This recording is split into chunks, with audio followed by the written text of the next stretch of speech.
Hey guys, this is Buford with Scholarship for Soccer and the Soccer Parent Lifestyle. Got a very special guest. We've got the soccer specialist, Greg Gillies, um, founder of Impact Soccer Performance. And we're just going to have a free-wheeling discussion about soccer development at different ages, at the young level when they're little and going up through intermediate and all the way up through the teen years. Greg has been coaching for a long time, got a very strong fitness background. There's nobody better in my mind to talk to about soccer development for kids, mentally, physical fitness wise, and performance on the pitch. So, Greg, welcome. Wow, I'll see if I can live up to that. You know what? It's weird having somebody talk about you like that. Thank you for the kind words, though. Yeah, I see you're very self-conscious, but yeah, thank you. So I guess we wanted to start when we were talking before you kind of talking about development and starting with the young kids. And one of the things before we hit record, you should have hit record sooner.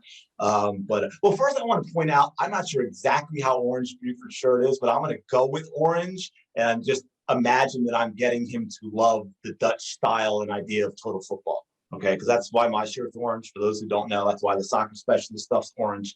For those who don't know, that's in honor of total football and the legendary teams of Johan Cruyff back in the day.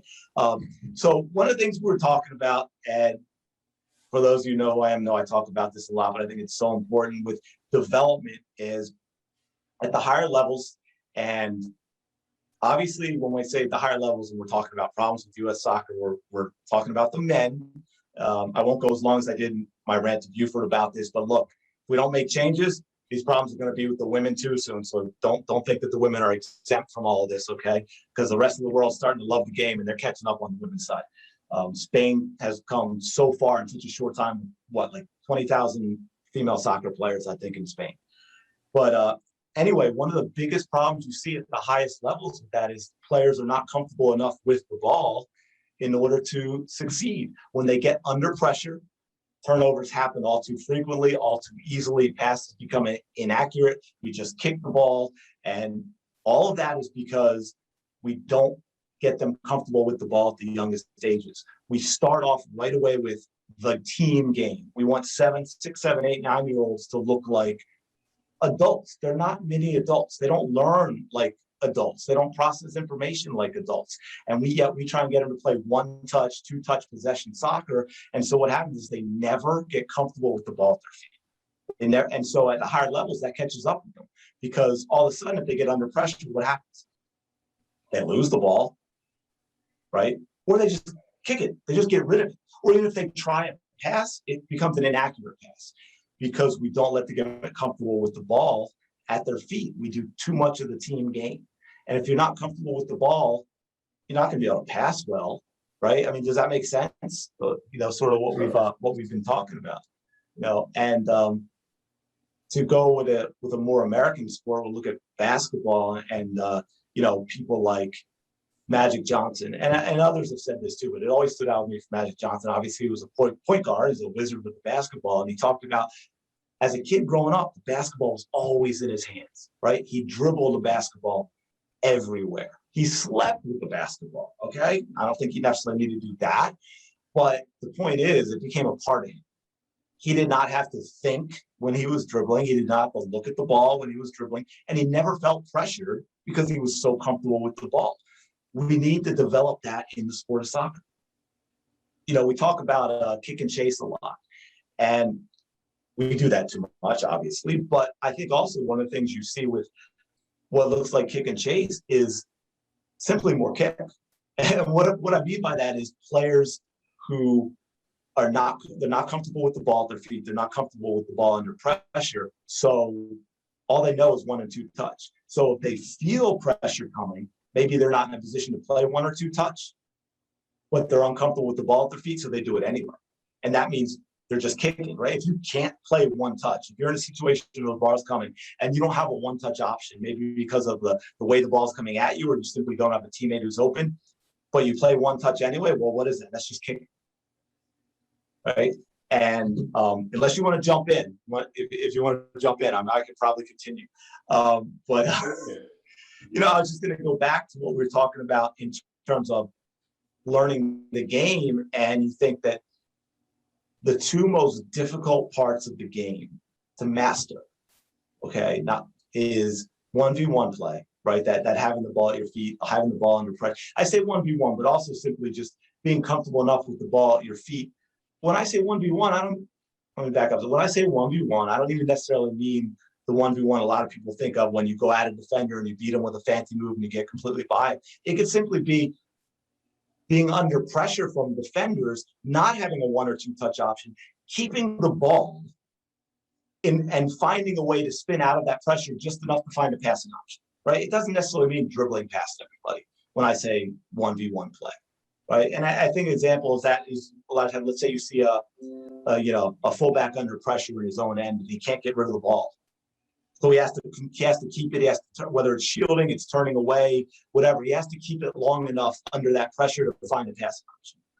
Okay, so because I think a lot of times when I get into the idea of 1v1, a lot of people who love the passing game think, oh, I'm just talking about selfish play and dribbling through the entire team every time you get the ball and never pass. And obviously that's not it. And those are the two most difficult things to master, though. Because finishing is simply passing under the most pressure you can ever be on the pitch. Right in front of the goal there's no time and there's no space ever.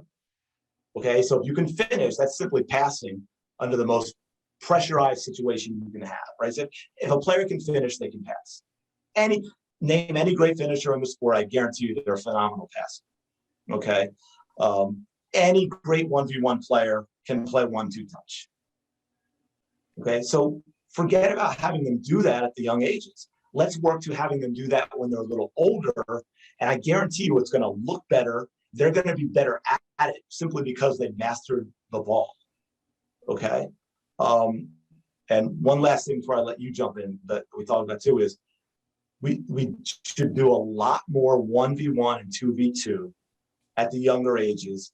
And for those who like the whole idea of teaching 6-year-olds to adult tactics and all that, you get a lot of that out of 2v2. Right, you get obviously off the ball runs. First of all, players can't hide, right? If you're don't have the ball and your teammate does, everybody's going to know if you're just standing there, right? You have to move to get the ball. You can't hide. Okay. Same thing defensively. You can't not track back, otherwise it's a 2v1 and everyone knows it's a 2v1.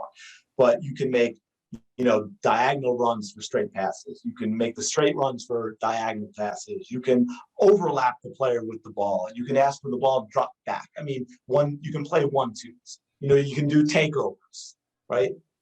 Basically, other than the big switch, you can do everything you want to talk about in terms of team tactics in 2v2, but you get a lot of touches. You get them under pressure all the time. You get a lot of touches in 1v1 situations as well, obviously. And so you're going to get a player, if you do a few years of that at the younger ages, you're going to get a player who's much, much, much more prepared for the more traditional looking game.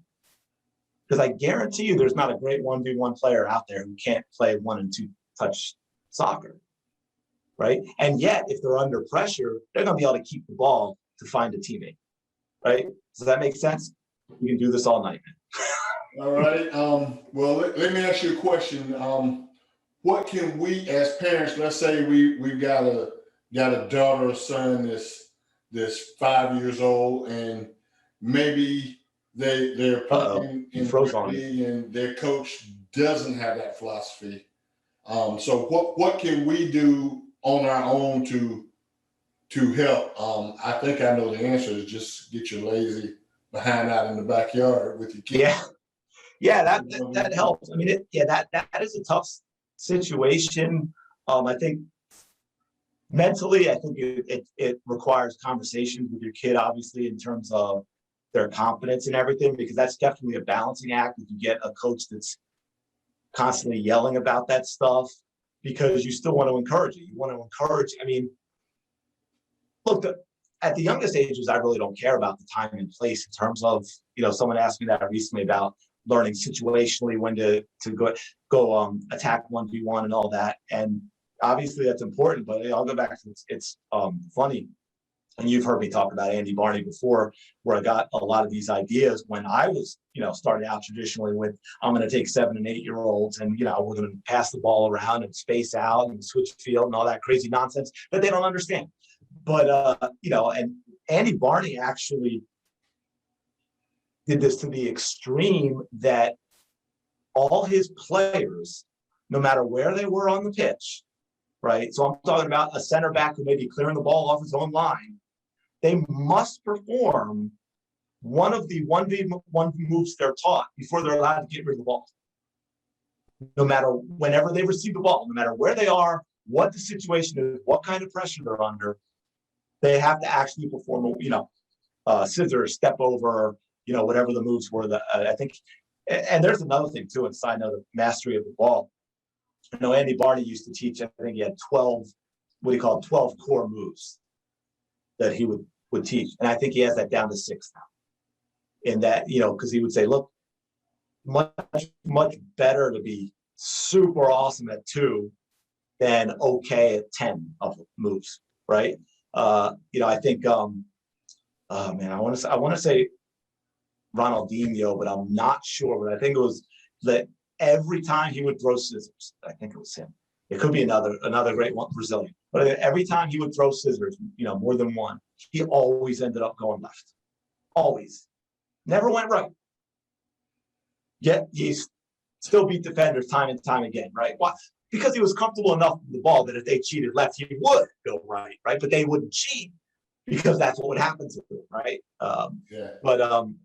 But yeah, as a parent, sorry, you know me, I always digress. It's be 5 hours long. But as a parent, you just have to encourage their love of the ball and getting outside and playing, whether that's you or with teammates. I mean, when I played, all the players are cringing now. When I was a kid, but we played 1v1 in our basements all the time. Right? You want to get comfortable with the ball, go play 1v1. For those of you that have a basement, play 1v1. Get a teammate. Right? That's the thing. It's not. At younger ages, I get they can get bored with the ball by themselves and snap. All it takes is one teammate to have a blast, right? You can go 1v1 in a basement like that. Obviously, you do it outside. You can have games. One we've talked about before that I absolutely love with the nutmeg game, right? Play 1v1 in a tight space, like 8 by 10 yards, 6 by 8 yards, whatever. So there's no speed involved, right? It's all moves and play. And then you play to 3, and each goal obviously is a point, but knock out 3 points for a nutmeg, right? You win the game with a nutmeg. You be down 2-0, you win, and it's just amazing when you add that rule to a simple 1v1 game and you encourage creativity. It's amazing what your players start to do, right? It's amazing what kids start to do because you've opened it up for them that creativity is not going to be punished, right? When you're telling them you win the game with a nutmeg, what are they going to try and do? Nutmeg, they're going to go for the nutmeg all the time because that's the idea. So it's just like that becomes the shot for them, right? If you're playing 1v1 to score a goal, what are they going to do? They're going to shoot, and they're not going to think about, oh, well, what if I miss my shot? Well, now they're not going to think about, well, what if I mess up the nutmeg? Does that make sense? Yes. Right. I kind of went off track with what you're saying, but I'm just kind of thinking in general what you're talking about, encouraging and getting touches on the ball and creativity and all that. Because, I think of it because we talked about this before. The spacing we talked about, and this is what I go back to. You look at even the higher levels, and I'm sure you see this with players at Dante's age now too. Is how often do you see a player actually in a 1v1 situation go at a defender and they don't understand spacing, right? So they lose the ball because by the time they make any type of move, even if it's not a move, it's simply go at the defender and go left or right. But they do it too late and the defender sticks, right? And that's a simple lack of experience of 1v1 play at younger ages because they still don't understand the idea of spacing and how quickly that space closes when you go at a defender. Yeah. Right? 10 yards is nothing if you're going at a defender with some speed. Right? It's nothing. And that's just when I see that tells me these players have just no 1v1 experience in their training. Right? None. I shouldn't say none, but look, Yes, if you have a defender, yeah, not enough. I mean, if you don't understand how quickly space closes when you have a defender in front of you, you have not done enough 1v1. Right? You just haven't. Do you want to ask a question? Because I had another thought.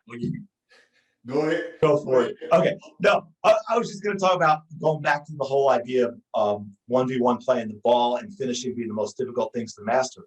They're also the easiest to teach, though, right? And when I say teach, I should say for the easiest for the players to understand, right? Tell them to go dribble. They get that. Tell them to put the ball in the goal. They get that. Throw a 6-year-old out there in 7v7 and now tell them to play like Barcelona and tell them about switching the field of play and tell them about third man runs and telling them about layoffs and giving goals and, all, or 1-2s, I should say, if I want to sound professional, tell them about all, and they're going to look at you like, what the are you talking about? I don't understand. My brain can't process that. I can't learn calculus yet. I don't know 2 + 2. I'm shaking my, getting too worked up. I'm shaking my computer. But right, I mean, does that make sense though? Like, so why are we trying to teach them stuff that they can't possibly understand? And yet, not only that, if we teach them the most difficult stuff to master that they do understand, the stuff that they struggle with to process at an older age when they can process it, they're going to have the foundation of the most difficult things to master to easily transition into 1 and 2 touch play and be able to pass the ball and be able to have all that wonderful possession that everyone loves to see. But you got to master the ball first, right? Yes. How long was I doing the tapping and shaking my computer? Anyway, sorry about that. Well, I will say that when my son was young, probably, a lot of his best improvement came, he would go out in the backyard for hours with just him and a ball, Yes, I love to hear that. And I just watch him, he'd be working on the move, and when he finally got down pat, he'd come and knock on the window and say, "Dad, watch this." There you go. And see, love it. Of course, me and my ignorance, this was back when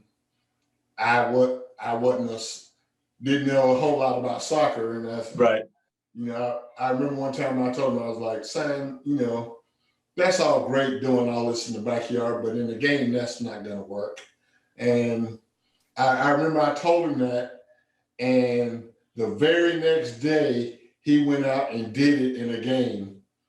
And, take that, Dad. And after the game, he didn't say anything, but he looked like, I said, "Son, I will never ever tell you not to work on your crazy moves or whatever." And yet, the funny thing is, it's probably you saying that got him to try it in the game. Right? I'm gonna prove Dad wrong. Oh yeah. Right. He's very contrarian. He gets that from me, but I guess I told that story because I think a lot of times as parents, we do more to limit our kids. I mean, yes. Really, what I was telling him was limiting him. Thank God he didn't listen to me. Right. Yeah, because in thinking about that, that's just out of ignorance from my part, not coming up through the game and not really knowing the game. Right. And, just want him to be like the guy I see on TV. Right. Exactly. That's a great point. I think that's where a lot of parents come from that don't have a soccer background and don't really know it. And all they know is some of the professional soccer they've watched. And they think, okay, well, kids need to do that. Yeah. Well, kids mentally can't handle doing that. They can't process all that information.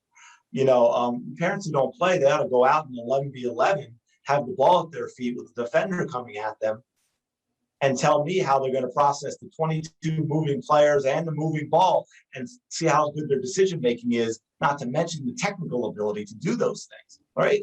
It is not, I'm sorry. Look, basketball is an incredibly difficult sport. Football, they're all, but there's a different kind of difficult when it comes to soccer that those other sports don't have. First of all, the stoppages, right? No timeouts, no coaches with set plays, none of that. And not to go down a rabbit hole, but it's one of the things that always drives me nuts about when people talk about multi-sport and all that. And you ever notice these top great athletes, one of those sports is never soccer. You know, it's a lot easier for a great athlete like Patrick Mahomes to go from baseball to football, you know, or Bo Jackson to, you know, football and baseball and all that stuff. It's always those sports because athleticism plays so much of a role that is a little different in soccer in terms of technical ability. And if you're a shortstop with a rifle arm, it damn well can throw a football. Yeah. Right. I mean, you don't hear about the multi-sport athletes. You know, I forget who it was, but, you know, some NFL team just drafted a top college wrestler to turn him into an offensive lineman. Great. He'll probably be great. You're not going to draft a top college wrestler to be your center mid. No. Right. It's just different. You know, it's just different. And one thing to your point, too, about what you're saying with Dante, that I was going to before I went down the rabbit hole yet again, is it's not just the skill taking away from him in terms of trying that. And when I say him, I'm talking about parents in general kind of doing this. You're stifling his creativity, right? And just the love of the ball. Yeah. Right? Because like one thing that I've always tried to tell my players every once in a while as they get a little older is look at what you can do now, right? Think back, you know, if they're 10, 11, whatever, think back to when you were 6 or 7 and what you had to do. You'd come to practice and you'd literally have the ball 2 feet from the goal line and you'd run up to it and swing as hard as you can. And maybe you'd hit the ball hard enough to roll 2 feet across the line, right? Well, think about what you can do now. Is the game more fun now? And they all say yes, right? The better you get with the ball, the more fun the game is, right? The more you can do with the ball, the more fun the game is. And that includes passing, right? The better you get with the ball, the more variety with the passing, the different types of passes you can connect with that you couldn't before. And obviously, when I say better with the ball, I'm talking about the 1v1 play and finishing. I always have to add that and finishing.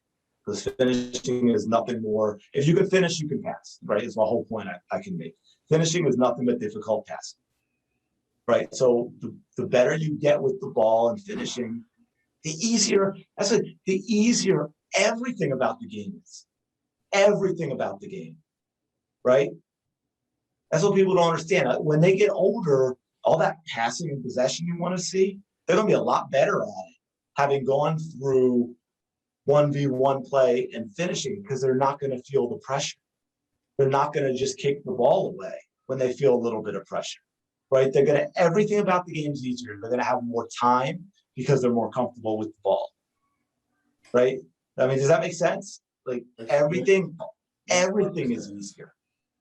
I mean, do you think Neymar, because you mentioned him earlier, do you think Neymar feels pressure to ever kick the ball away? No. No. And it's not because he is a great passer, but it's not because he's a great passer. It's because he's great with the ball this season, right? Those guys, they don't feel pressure to kick the ball away.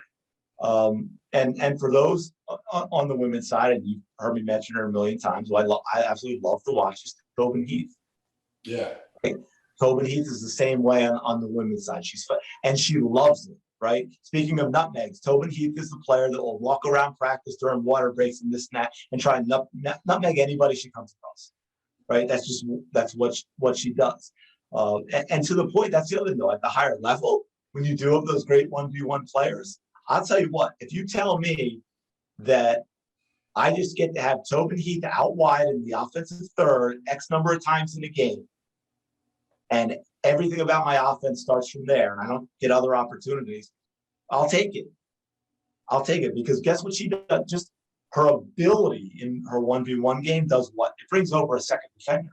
Yeah. Right? You're going to take a defense out of their shape because you need a second defender close enough,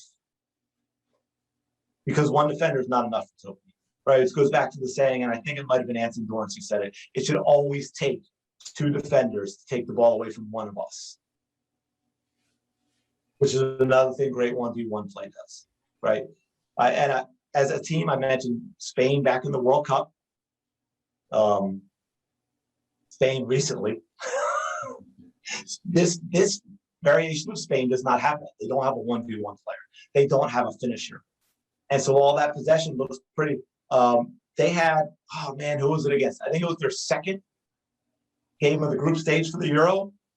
I think it was 830 passes they connected on, which was a record since that stat had been kept since 1980. That was a record in a game.